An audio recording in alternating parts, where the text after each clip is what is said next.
ठाण्यात 2 ते 10 मे दरम्यान आंबा महोत्सव, कोकणातील शेतकऱ्यांना थेट विक्रीतून दिलासा।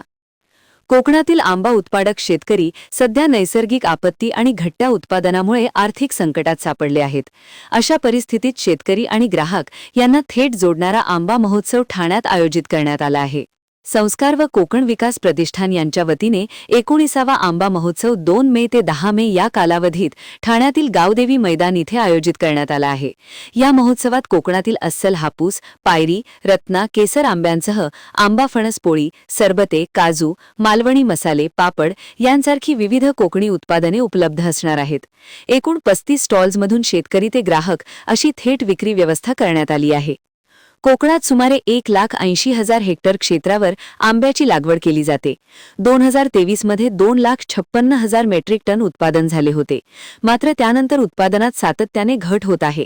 2024 मध्ये उत्पादन 1,28,000 मेट्रिक टनांवर आले, तर 2025 मध्ये ते सुमारे 1,10,000 मेट्रिक टनांपर्यंत घसरले आहे। यावर्षी अवेळी पाऊस, ढगाळ वातावरण तसेच थ्रिप्स आणि तुडतुडा या किडींचा प्रादुर्भाव यामुळे मोठ्या प्रमाणात नुकसान झाले आहे। काही ठिकाणी मोहर जळून गेला, तर काही ठिकाणी फळघळ झाली।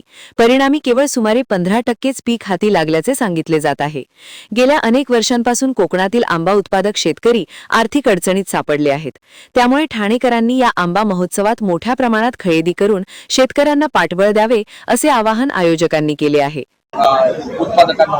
ठाण्यामध्ये आंबा महोत्सवाचं आयोजन दरवर्षी आम्ही संस्कार ही संस्था आहे आमची, त्याच्यानंतर कोकण विकास प्रतिष्ठान यांच्या संयुक्त विद्यमाने करत असतो। हा महोत्सव म्हटला तरी पण ही एक चळवळ आहे। कोकणमधल्या आंबा उत्पादक शेतकऱ्यांना प्रोत्साहन देण्याकरता, त्यांच्या मालाला चांगला भाव मिळण्याकरता आणि त्याच्यामुळे 19व्या वर्षामध्ये आता आम्ही पदार्पण करतोय। कारण की ठाण्यातल्या नागरिकांनी फार मोठा प्रतिसाद दरवर्षी दिला असल्यामुळे या ठिकाणी 1 मे पासून हा आंबा महोत्सव सुरू होणार आहे आणि 10 मे पर्यंत, दरवर्षी 1 मेला सुरू होतो आणि 10 मे पर्यंत चालेल। साधारणपणे 40 आंबा उत्पादक शेतकऱ्यांचे स्टॉल असतील। त्याच्यामध्ये आणखीन कोकणची निरनिराळी जी उत्पादनं आहेत त्याचे देखील स्टॉल असतील आणि बचत गटाचे देखील आमच्या महिला भगिनींसाठी आम्ही 5 स्टॉल राखीव ठेवलेले असतात, त्याचे स्टॉल देखील त्या ठिकाणी आम्ही ठेवलेले आहेत। यावर्षी नेहमीच आंबा उत्पादक शेतकरी हा गेली 10 वर्ष त्रासलेला।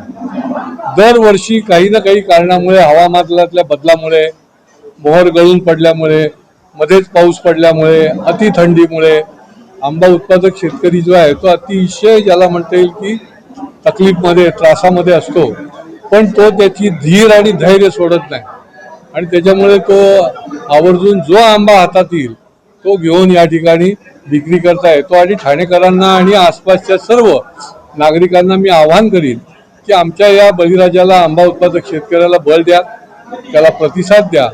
वाजवी भावामध्ये दर्जेदार, कुठल्याही पद्धतीची प्रक्रिया न केलेला अशा प्रकारचा कोकणातल्या विविध भागातला आंबा जो आहे तो या ठिकाणी उपलब्ध असेल।